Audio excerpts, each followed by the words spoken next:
طلاق مست یعنی چی؟ لا يعتبر. قول امام مالک و قول مثلا قوی مست مثلا یک مست هر خیل میشد مثلا یعنی بعد مثلا چی میگن که حقیقتا میگن که یعنی میگن که میبیاد میگن که چای خوننده مثلا عرق نوشته میتونه خون چخیل چای خوننده خورده مثلا خونته یافته اومدن تونستی تو طلاق گفته اینا ندونستی. لیکن علی کل وقتی که مثلا عقلش مثلا پشت میشود ما به طلاقش مثلا چی میشد یعنی حساب نمیشد. یعنی هم به امام مالک رحمه الله یعنی اینجا یعنی اهل مدینه مثلا چیکار میکردن یعنی کانو لا یجیزون کانو لا یجیزون یعنی کانو لا یجیزون یعنی میگفتن که یعنی طلاق سکران چه طلاق حساب میشه. امام مالک میگفت که طلاق سکران چه طلاق حساب نمیشه. از توش همین چیکار کردن یعنی امام مالک زدن گفتن یعنی نگرید علما استو یعنی اهل بدعت دوی مثلا مدخل میوبد یعنی چی به از ضد اهل سنت و الجماعه به یعنی چی خیل مثلا نگرید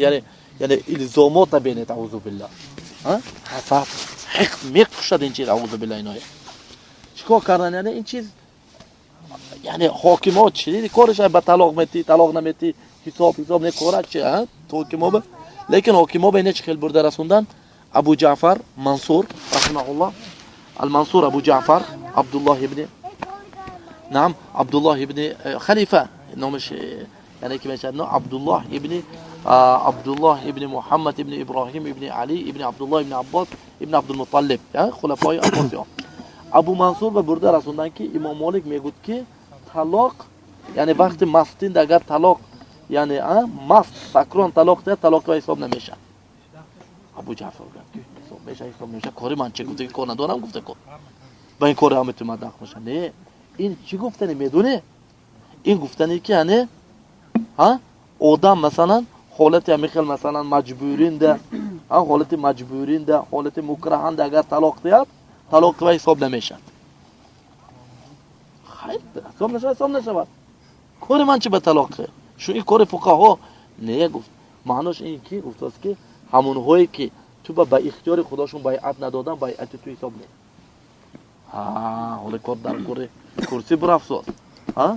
سلطان بیدار میشه دیننده سونه فهمدید یعنی بعد مثلا مثل برام که بعد چیا ابو جعفر چی بیانه راضی نبودن یعنی فهمدید بعد چی به مثل وقتی که آخرین جنده مثل چی شد وقتی که برادرش صفا مرد رحمه الله وفات کرد سون جنده اهل دمشق و این امروی امکش بود امکی ابو جعفر منصور علی ابن ابراهیم علی خودش به چی دعوا کرد یعنی خلافه گفت که من اما گفت چه جان خلیفه میشم تو با جنگ شد این شد ابو مسلم خراسان فرستوندن ابو مسلم اومد که امکه کشت چه تو اهل شام همینند کمتر چی بودن یعنی راضی نبودن یعنی لیکن چه مکرهون اخاک لا بطل یعنی شمشیر تا گردن بیاد یعنی آدم میکنه بیعت اجازه میره دیگه همین به یعنی گفته رسوندن که گویا که مالک رحمت الله علیه این قول نزدیکش به فکرش با اومدن که این قول گفتن که مالک گفتنی که همون هایی که تو با مجبوری بیعت دادن بیعت همینا حساب نه و یا میتونن قدوم وقت شود اگر و یا فتوا داساس که شما بیعتاتون یعنی گفته که رسول صلی الله علیه و سلم لا من نزع یدا من الطاعه مات میتتا جاهلیتا همین یعنی شما ها با بیعت نیست شما کدوم فرصت یا بهتون ضد ابو جعفر خروج کردن تو ممکن دیگر ام مسئله چی خیلی ساختار منصور بداد خلاص این وقتی که برفت منصور یعنی چه والی مدینه به نویسه گفت که مالک چه عقلش گرم سونم به چیکار کردن والی مدینه مالک گرفته زد کوفت بالای شطور بالای خربه دوزای میشونن که چپش شنونده چه روش سیاه کننده بازارا به چه کشاله کار میگنن و مالک رحمه الله چه قولش ثابت میگوید که الذي عرفني والذي لم يعرفني فانا مالك